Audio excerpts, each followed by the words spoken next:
Hi everyone, I hope you are doing well and welcome back to another video. As you can see by the title, it's a little bit different to fashion and style. I thought of incorporating a little bit of lifestyle because behind the content, behind the scenes, I actively work towards creating a lifestyle that I'm happy with and that makes me motivated every day. A big part of my lifestyle is my confidence. I had a low self-esteem growing up. I didn't have much confidence.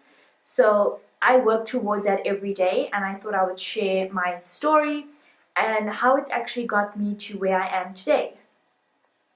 This topic can be quite an intense topic, and it can be quite lengthy. So what I've decided to do is break it down into 5 points, 5 problems that I believed that didn't help my confidence, and how I actually solve them and how I'm actually actively solving them today. So before we get into those 5 little tips or 5 little elements, if you find this video helpful, if you found this video motivating or just somewhat interesting, please do give it a thumbs up and subscribe to my channel. I'd love to see you as a subscriber, and comment down below on your thoughts on this video. Let's look at the first issue. The first element that didn't help my confidence. I was actually hard on myself growing up. I still am, but not to that extent where I would tell myself I can't do it. I would actually write down next to my homework, I cannot do this. And if I didn't achieve a goal at a certain time, I was very hard on myself, which caused a lot of stress. I didn't have that confidence in me that I can actually achieve a specific goal. I didn't have that confidence that maybe I could achieve a sport goal in school or an academic goal in school. And that's quite difficult as a teen, not to have that confidence that you can actually achieve it.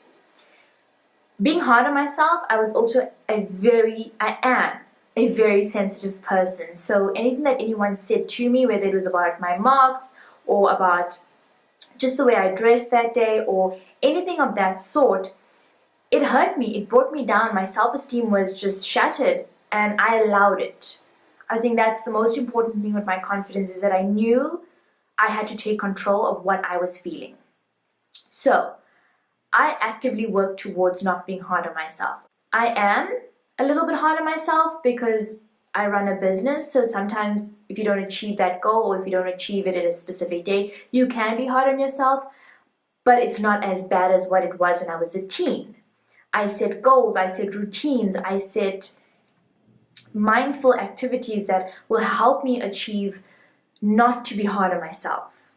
And when it comes to being sensitive, if someone has something to say to me or about me, I need to realize that sometimes when someone says something negative, it's because it's the way they feel, not the way I feel. I can control the way I feel, and I can control what they are saying towards me by not allowing it to affect me.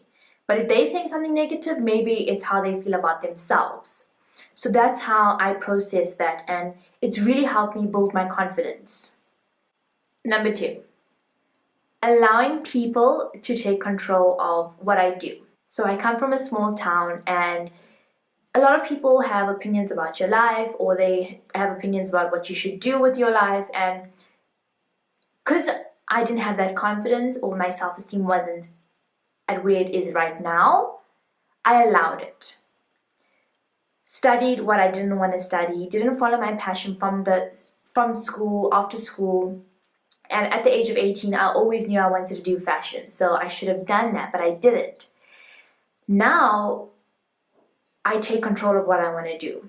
After I got my degree, I actually worked towards my blog, which turned into styling, which turned into my jewelry business, which turned into my magazine. I was confident that this was going to work. I was confident every single day that because I believe in what I'm doing, it helped me. Number 3, I didn't stand up for what I believed in. Sensitive, hard on myself, and allowing people to take control leads to you not standing up for what you believe in. But once you have that voice, once you start to create that voice for yourself, and when I moved away from the small town into the big city, I started taking control of my life, and I started making sure that when I believed in something, it was known. And so this was already well into my 20s when I moved when I moved to Johannesburg, I was 19, and then after my degree did I start to realize this is not really what I want to do.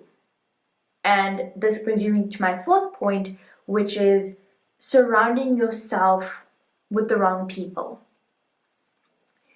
Now I surround myself with a handful of people, even less, and my husband, who supports me in every way possible in terms of my lifestyle, in terms of my entrepreneurship, physical, mental, emotional well-being. That's the support that keeps me going. That's support that makes me confident. So I'm happy that I realized I didn't have people in my life that supported me or were just genuinely happy for me. So you have to eliminate that. You have to eliminate people who don't support you because it's your life. You need to take responsibility for your happiness and creating this lifestyle for you. And are they making you confident? Are they lowering your self-esteem or actually lifting you up? You have to ask yourself those questions. And number 5, acnes. I had acne from the ages of 14 to 19. And in school it wasn't as bad as what it got when I moved to Johannesburg. So that move from a small town to a big city was quite stressful, and my acne flared up. And it's not great because you just got to university, you're trying to make friends, you're surrounding yourself by the wrong people, you're not standing up for what you believe in.